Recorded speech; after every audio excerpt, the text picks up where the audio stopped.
Армысыздар. Латын қарпіне негізделген қазақ әліпбиін таныстырамыз. Бүгінгі әріп Б. Б әріпі қазақ әліпбиінде үшінші тұр. Бұрынғы кириллицада ол былай жазылатын Б. Ал латын графикасындағы нұсқасы мынадай Б. Енді Б әріпі туралы қызықты бір факт айта кетейін. Латынның Б әріпі гректің бета әрпінен пайда болған. Химияда Б әріпі бор элементінің символы, ал медицинада Б қан тобы, сонымен қатар дәрумен түрі. Қазақ тілінде Б дауыссыз дыбыс, сөздің басында, ортасында, соңында кездеседі. Бұдан басталатын сөздерге тоқталайық. Бала, бесік, береке, баспалдақ. Б әріпінен басталатын тұлғаларымызда өте көп. Соның бірі қазақтың біртуар қайраткер азаматы қаһарман батыр Бауыржан Момышұлы. Бауыржан Момышұлы 1910 жылы 24 желтоқсанда Жамбыл облысының Жуалы ауданында туған. Әкесі Момыш ел арасында ағаш ұстасы және етікші зергерлігімен танымал болған. Бауыржан 3 жасқа келгенде анасы Рәзия қайтыс болып, әжесі қыз тумастың қолында өседі. Бала кездегі лақап аты шаң тимес болғанын біреу білсе, біреу білмес. 7 жылдық мектепті Шымкент қаласында оқиды. 1928 жылы мектепті үздік бітіріп, Орынбордағы Қазақ педагогикалық институтына оқуға түседі. Бірақ әлеуметтік тұрмыс жағдайына байланысты институтты толық тәмамдай алмайды. Алғашқы еңбек жолын ұстаздықтан бастаған ол, кейін Шымкент өнеркәсіп банкінде экономист болып та қызмет еткен.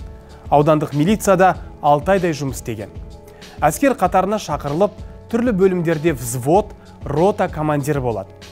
1941 жылы соғыс басталғанда генерал-майор Иван Панфилов жасақтаған 316-шы атқыштар дивизиясының құрамында майданға аттанады. Сұрапыл соғыс таласында ерен ерлігімен көзге түседі. Батальон, полк командирі қызметтерін атқарып, соғыстың соңғы жылдарында гвардиялық дивизияны басқарады. Бауыржан Момышұлының соғыстағы ерлігі туралы совет жазушысы Александр Бек Волоколам тас жолы кітабында толық баяндайды. 1944 жылы денсаулығына байланысты Алматы госпиталіне жіберіледі. 1945 жылдың 16 қаңтарында Алматыға келген Бауыржанды Мұхтар Әуезов, Қаныш Сәтбаев сынды ғалымдар соғыс туралы әңгіме лекция өткізуге шақыртып, кездесу ұйымдастырады. Осы дәрістің стенограммасы кейін «Соғыс психология» деген атпен кітап болып басылды. Бауыржан Момышұлы даңқты әскери қолбасшы ғана емес, сонымен қатар талантты жазушы. Қазақ және орыс тілдерінде бірдей жазып, өмір жолын шығармаларына арқау еткен. Соғыста жүрген уақытында өлең де жазды. 1952-1956 жылдардың аралығында офицердің күнделігі, бір күннің тарихы, біздің семья атты алғашқы кітаптар жарық көрді. Генерал Панфилов Төлеген Тоқтаров туралы туындылар жазды. Өз өмірі туралы баяндалған «Ұшқан ұя» кітабы Бауыржан Момышұлының ең қомақты дүниелерінің бірі.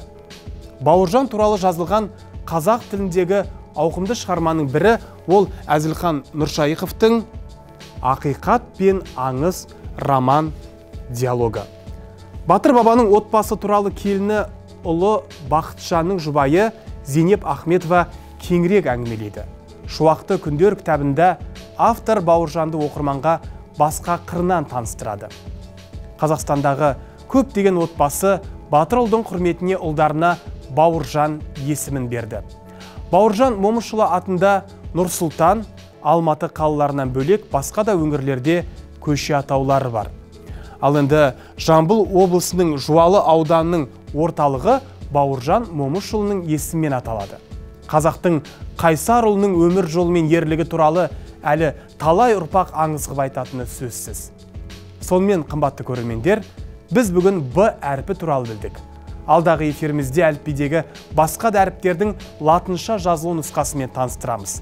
Ендеше келесі эфирде кездескенше аман, сау болыңыздар.